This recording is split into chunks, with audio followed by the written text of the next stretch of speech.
1 run किए हैं और इसके साथ साथ 16 चौके और 13 छक्के लगाए हैं। 152 से ज़्यादा स्ट्राइक रेट से उस मैच में बैटिंग की है। हो गई है।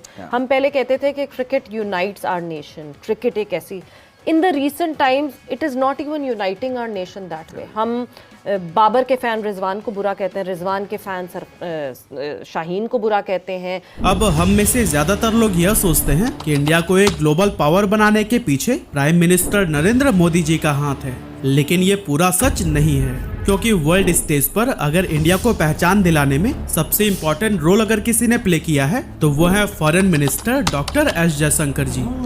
तो फाइनली गाइस, आज आप लोगों के लिए फिर से हम लेकर के आए हैं, ठीक है, पाकिस्तानी मीडिया की यहाँ पर वीडियोस, ठीक है, जो यहाँ पर देखने के बाद आप बहुत ही ज़्यादा यहाँ पर मतलब अच्छा लगे आप लोगों को, ठीक है। तो वीडियोस काफ़ी ज़्यादा इन्फॉर्मेटिव है। अगर आप लोग भी इंडिया से बिलोंग करते हो और चाहते हो कि पाकिस्तान मीडियाज़ की यहाँ पर रिएक्शन देखें, ठीक है, तो चलिए पहले वीडियोज को स्टार्ट करते हैं, फिर आगे हम लोग चर्चाएं करेंगे। लेकिन दोस्तों, अगर आप जयशंकर जी को कोई नेता समझ रहे हैं ना, तो जरा रुकिएगा, क्योंकि गवर्नमेंट की सबसे हाई प्रोफाइल मिनिस्ट्री उन्हें सिर्फ और सिर्फ उनके काबिलियत के दम पर सौंपी गई है। इसीलिए तो उन्हें आपने इससे पहले कभी भी किसी पॉलिटिकल पार्टी के साथ में काम करते हुए नहीं देखा होगा। और हाँ, क्या आपको पता है, हमारे पड़ोसी मुल्क पाकिस्तान और चाइना भी इनकी रिस्पेक्ट करते हैं। लेकिन ऐसा क्यों, सब कुछ डिटेल में जानेंगे आज के इस वीडियो में। अब दोस्तों, वैसे तो सुब्रमण्यम जयशंकर जी की फैमिली तमिलनाडु से बिलोंग करती थी, लेकिन काम के सिलसिले में उन्हें दिल्ली शिफ्ट होना पड़ा और वहीं दिल्ली में ही 9 जनवरी 1955 को उनका जन्म हुआ था। बड़े होकर जयशंकर जी ने JNU से इंटरनेशनल रिलेशंस और न्यूक्लियर डिप्लोमेसी में MA, MPhil और PhD किया और ये डिग्रीज उनके और भारत के लिए आगे चलकर बहुत काम आई। वैसे जयशंकर जी के शानदार स्किल्स उनके कॉलेज के टाइम से ही देखने को मिलने लगे थे, क्योंकि स्टूडेंट ऑर्गेनाइजेशंस में वह बड़े से बड़े प्रॉब्लम्स को भी चुटकियों में सॉल्व कर देते थे। PhD करने के बाद से 1977 में जयशंकर ने इंडियन फॉरेन सर्विस यानी कि IFS ज्वाइन करके ऑफिशियली अपना डिप्लोमेसी करियर स्टार्ट किया। अपने करियर के शुरुआती 20 सालों में उन्होंने इंडिया के अब्रॉड मिशंस के तहत काफी सारे देशों जैसे मॉस्को, श्रीलंका, बुडापेस्ट, हंगरी और जापान में अलग अलग पोजीशंस पर काम करते हुए अपने स्किल्स को निखारा। भी बढ़ते हुए दिख रहे हैं। सो जब ये कैप्टनसी की डिबेट, आपने उस कैप्टनसी के नीचे आप कमेंट्स देखें जो अभी रेजिग्नेशन के ऊपर, बड़े पॉजिटिव भी हैं, बड़े नेगेटिव भी हैं।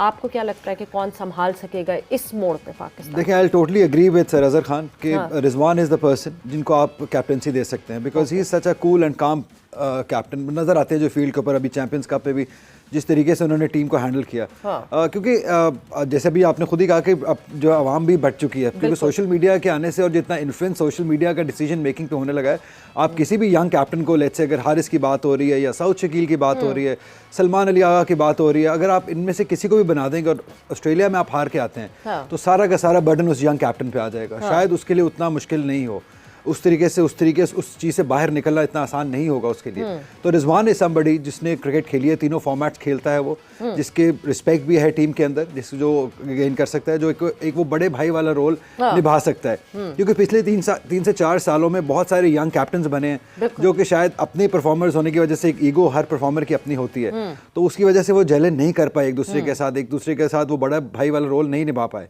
तो आई बिलीव कि रिजवान में वो पोटेंशियल है या वो इंग्रेडिएंट्स हैं कि जो एक अच्छा कैप्टन पाकिस्तान के लिए, जो 3 से 4 साल तक सर्व कर सकता है। नीचे आप उसके डेप्यूटी बनाइए और उसको ग्रूम कीजिए रहे कैप्टन को। बट एक चीज हम मिस आउट कर रहे हैं यहाँ पे, और वो मिस आउट ये कर रहे हैं that Gary Kirsten has just been attached. अभी जब हमारा T20 वर्ल्ड कप हुआ था, तब वो पहला उनका वो था सेटअप। एक जब नया कोच आता है ना, तो वो नया कोच चाहता है कि एक कप्तान ऐसा हो जिसको वो अपने हिसाब से मोल्ड कर सके। रिजवान अब उस वाली फेज से निकल गए कि उनको मोल्ड किया जाए। वो he is hard clay now, he is not that wait clay जिसको अपने हिसाब से मोल्ड कर सकें।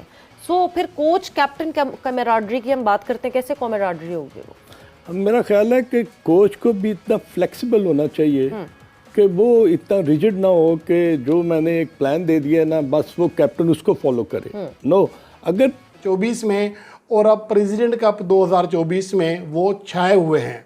अगर हम चैंपियंस कप 2024 देख लें, जिसमें पाकिस्तान के तमाम टॉप प्लेयर्स हिस्सा ले रहे थे, उनमें एक क्लास मौजूद थी, एक बड़ा इवेंट था जिसमें मुल्क के तमाम बड़े टॉप बॉलर्स खेल रहे थे। तो उसमें उस्मान खान ने 6 इनिंग्स में 272 रन किए थे और वो वाहिद खिलाड़ी थे जो कि 250 से ज़्यादा रन करने में कामयाब रहे। इसके साथ साथ 12 छक्के लगाए जो कि सिर्फ एक छक्के की कमी से दूसरे टॉप सिक्सर साबित हुए। सबसे ज़्यादा 28 चौके लगाए और वनडे फॉर्मेट के यानी कि लिस्ट ए मैचेस में उनमें उनका स्ट्राइक रेट 128.5 रहा, जो कि अमूमन T20 फॉर्मेट में हमारे टॉप बैट्समैनों का रहता है। तो आप इससे अंदाज़ा लगा सकते हैं कि उस्मान खान ना सिर्फ कांस्टेंट हैं अपनी परफॉर्मेंस में, बल्कि तेज़ी से रन्स भी कर रहे हैं। 1 सेंचुरी और 2 फिफ्टियाँ स्कोर की थी, 54.40 की शानदार एवरेज थी, 111 रन्स की बेस्ट इनिंग्स भी शामिल थी। और आज प्रेसिडेंट कप में उन्होंने सुई सदरन गैस के खिलाफ जिस तरह बैटिंग की है वो इंतहाई ज़्यादा काबिल ज़िक्र है। 132 गेंदें खेली, 201 रन्स किए और रिटायर आउट हुए हैं। वो आउट नहीं हुए, वो क्रीज पर जमने के बाद दूसरे बैट्समैनों को मौका देने के लिए रिटायर आउट हुए हैं और 132 गेंदें खेली, 16 चौके, 13 छक्के लगाए, 152.3 उनका स्ट्राइक रेट रहा और ये पाकिस्तान की तारीख में लिस्ट ए मैचेस में होने वाली स्कोर होने वाली तेज़ तरीन डबल। जी हाँ, जैसा कि आप लोगों ने देखा, ठीक है, कि पाकिस्तान की जो मीडिया है वो अपने ही देश के कहीं ना कहीं बुराइयाँ करते हैं और कहीं ना कहीं वो चाहते हैं कि जिस प्रकार से इंडिया जो है वो आगे बढ़ रहा है उस प्रकार से हमारा पाकिस्तान भी आगे बढ़े। लेकिन ऐसे कैसे बढ़ सकता है जब तक वो खुद के ऊपर मेहनत नहीं करेगा, ठीक है, तब तक वो चाहेगा कि हमारा जो पाकिस्तान है वो इंडिया की बराबरी कर ले, तो ये शायद असंभव है, ठीक है। क्योंकि एक तरफ देखा जाए तो पाकिस्तान जितने यहाँ पर माइनस में जा चुका है उसे देख करके कहीं ना कहीं इंडिया बहुत आगे है उसे, ठीक है, कहीं ना कहीं इंडिया बहुत आगे है और उसे इंडिया को पकड़ने के लिए 7 जन्म लेना होगा, उसके बाद जा कर के इंडिया पकड़ाएगा, ठीक है। और पाकिस्तान अभी पहले वो खुद का ठीक से पेट नहीं पाल रहा है और वो दूसरे को कुछ इधर उधर की बातें बोलता रहता है, हमारे इंडियाज़ के बारे में कुछ ऐसे गलत शब्द का इस्तेमाल करता है। तो इन सारी चीज़ों को लेकर के कहीं ना कहीं इन सब पे वो लोगों को काम करना चाहिए कि ताकि मैं आगे बढ़ूँ, कोई मेरे बारे में कुछ ना बोले।